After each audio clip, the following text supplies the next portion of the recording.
Hi అండి, నమస్తే. నేను మీ దేవి. వెల్కమ్ టు నాదే క్రియేషన్స్. ఈరోజు వీడియోలో మనం న్యూ ఇయర్ స్పెషల్ చాక్లెట్ కేక్ని విత్ ఫ్రూట్స్తో ఎలా చేసుకోవాలో చూద్దాం. ఇదైతే చాలా బాగుంటుందండి.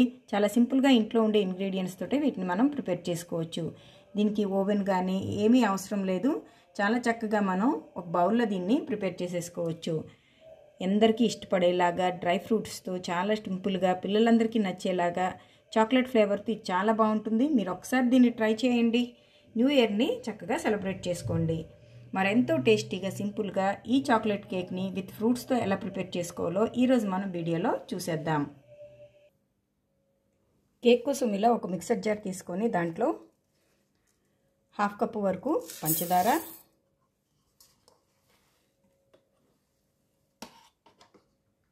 అలాగే 1/2 కప్ కంటే కొద్దిగా తక్కువగా పెరుగు. ఇది అస్సలు పులుపు ఉండకూడదండి, మనకి కమ్మగా ఉండాలి పెరుగు.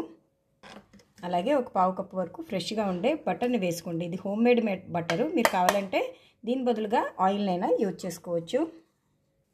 ఇప్పుడు దీని మొత్తాన్ని మంచి ఫ్రోతీ టెక్చర్ వచ్చేంత వరకు మిక్సీ పట్టుకోవాలి. చూడండి, మనకిలాగా రావాలి. ఇది చూసారు కదా, చక్కగా నురుగులాగా ఎంత బాగా వచ్చిందో. ఇప్పుడు దీన్ని పక్కన పెట్టేసుకొని ఒక బౌల్ని తీసుకోండి. ఇప్పుడు ఈ బౌల్లో ఒక స్ట్రైనర్ని పెట్టుకొని దాంట్లో 1 కప్పు మైదా. మీరు ఈ మైదా ప్లేస్లో కావాలంటే గోధుమ పిండితోనైనా చేసుకోవచ్చు. అలాగే 2 స్పూన్ల కోకోవా పౌడర్,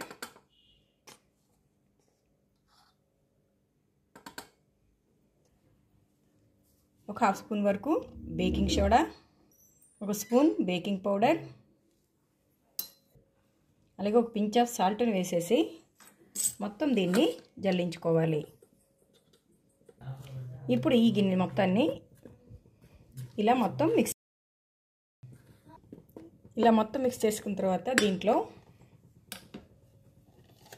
మనం మిక్సీ చేసి పెట్టుకున్న ఈ మిశ్రమాన్ని ఇలా యాడ్ చేసేసుకోవాలి. ఇలా మొత్తం యాడ్ చేసుకున్న తర్వాత ఇందులో ఒక 1/2 స్పూన్ వరకు వెనిలా ఎసెన్స్, కొద్దిగా క్యాజ్యూ, అలాగే బాదం, కొద్దిగా కిస్మిస్ని వేసేసి ఒకసారి వీటంతటిని మిక్స్ చేసేద్దాం. దీన్ని ఒకే డైరెక్షన్లో మిక్స్ చేసుకోవాలి. మీ దగ్గర ఇంకా టూటీ ఫ్రూటీ ఏమైనా ఖర్జూరం అలాంటివి ఏమైనా ఉన్నా కూడా వేసుకోవచ్చు, టేస్ట్ బాగుంటుంది. ఇది మొత్తాన్ని ఇలా మిక్స్ చేసేయండి. చూడండి, ఇలా కలుపుకున్నాం కదా, మనకు కొంచెం థిక్గా అనిపిస్తుంది. ఇప్పుడు ఇందులో ఒక 1/2 టేబుల్ స్పూన్ పాలని వేసుకుని ఒకసారి మళ్ళీ మిక్స్ చేసేద్దాం. చూడండి, ఇప్పుడు మనకి కన్సిస్టెన్సీ అనేది ఇలా రావాలి. ఇలా వచ్చిన తర్వాత ఈ మిశ్రమాన్ని ఇలా గ్రీజ్ చేసి డస్ట్ చేసుకున్న ఈ కేక్ బౌల్లో వేసేసుకోవాలి.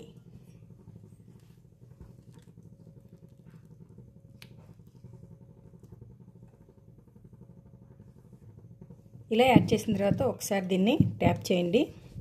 మనకి ఈవెన్గా సర్దుకుంటుంది కదా, దానికోసం ఇలాగా ట్యాప్ చేసుకుని ఇప్పుడు దీని మీద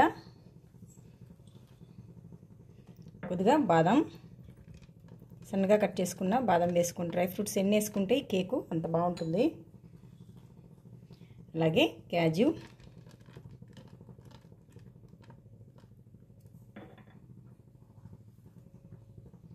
కిస్మిస్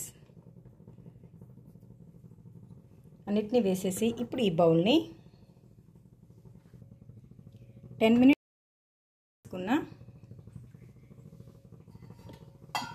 ఈ బౌల్లో పెట్టేద్దాం.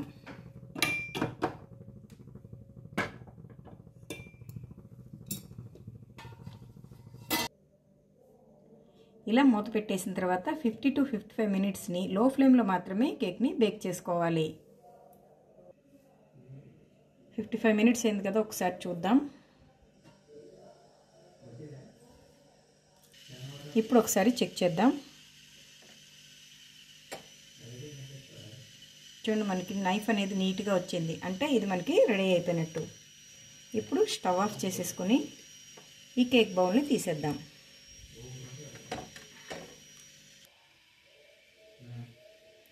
ఇది మనకు కంప్లీట్గా కూల్ అయిపోయింది. ఒకసారి దీని అంచుల్ని స్క్రాప్ చేసుకుందాం.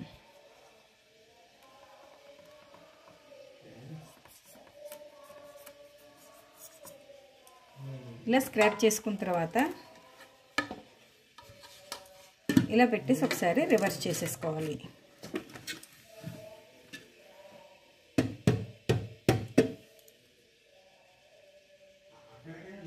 అంటే మనకి కేకు చక్కగా రెడీ అయిపోయింది.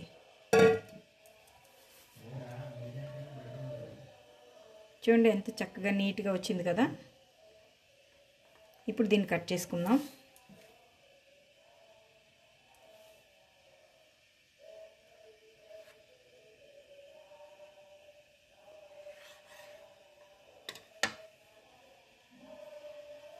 అంతే, ఎంతో చక్కగా మనకి కేక్ రెడీ అయిపోయింది. చూడండి ఎంత ఫ్లఫీగా వచ్చిందో. చూడండి చక్కగా వచ్చింది మనకి. చూసారు కదా. ఈ కేక్ రెసిపీ మీకు నచ్చితే ఒక లైక్ కొట్టండి. మీ ఫ్రెండ్స్తో ఈ రెసిపీని షేర్ చేయండి. అలాగే మరిన్ని టేస్టీ రెసిపీస్ కోసం నాదే క్రియేషన్స్ని సబ్స్క్రైబ్ చేసుకోండి. Thank you for watching.